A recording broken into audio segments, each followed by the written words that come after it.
6-Minute English from bbclearningenglish.com. Hello and welcome to 6-Minute English. I'm Sophie. And I'm Neil. Here's your coffee, Sophie. Neil, remember that staff meeting we had yesterday?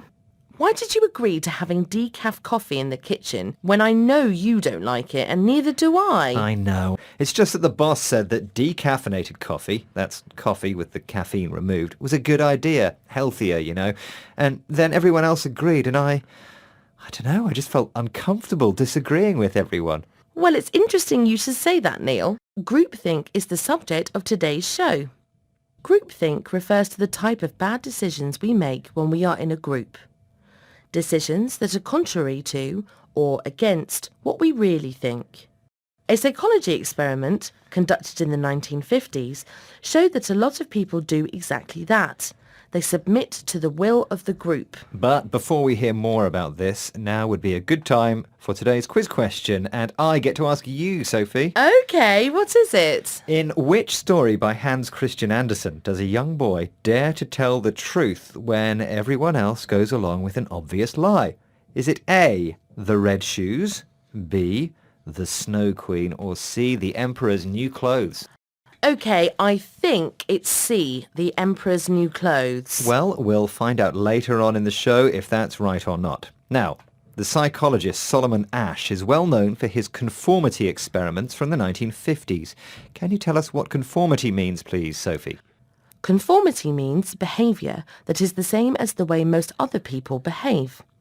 Asch's main finding was that group pressure can change a person's opinion of even obvious facts. And what did this Asch test involve? 123 male participants were shown a card with a line on it, followed by another card with 3 lines on it. The participants were then asked to say which line matched the line on the first card in length. The right answer was plain to see, but the participants felt pressurised into saying the wrong answer. Why would they do that? Because the majority of people taking part in the experiment had been told to give the wrong answer. Let's hear Professor Nick Chater's explanation.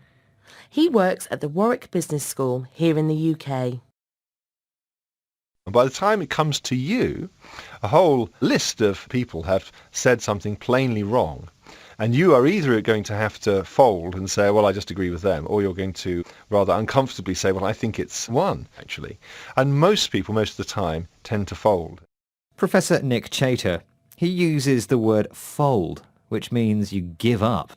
But Sophie, if people are uncomfortable about supporting the wrong answer or something they don't believe in, why do they do it?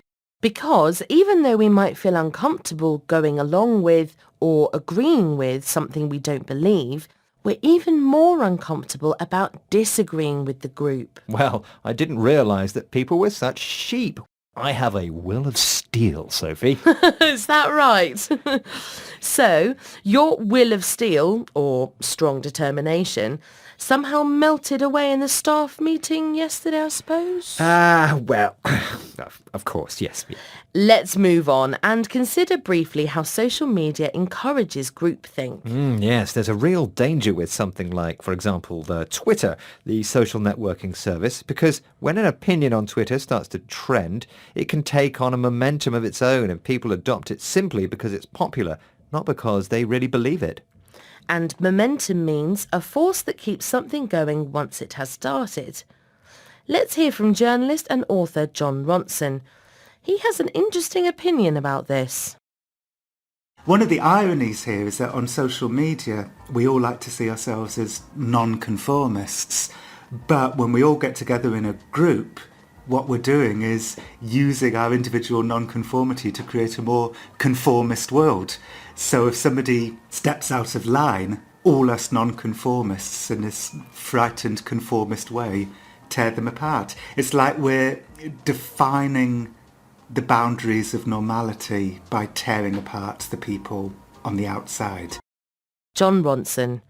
Are you a non-conformist then, Neil? Someone who thinks and behaves differently from other people? I'm not the type that Jon Ronson's describing, one who joins up with other so-called non-conformists to bully people with different views. Now, remember I asked you earlier, in which story by Hans Christian Andersen does a young boy dare to tell the truth when everyone else goes along with an obvious lie? Is it A, the red shoes, B, the Snow Queen, or C, the Emperor's new clothes? I guess C, the Emperor's new clothes. And you were right, Sophie. Yay! The Emperor's New Clothes is a story by Hans Christian Andersen about two weavers who promise an emperor a new suit of clothes that is invisible to those who are stupid or incompetent. No one dares to say that he doesn't see any suit of clothes until a child cries out, "But he isn't wearing anything at all." It's a great story and a lesson to us all. Now, can we hear the words we learnt today, please? They are decaffeinated, groupthink, contrary to, conformity, fold, going along with, will of steel, momentum, nonconformist. Well, that's the end of today's 6 Minute English. Don't forget to join us again soon. Goodbye. Bye-bye.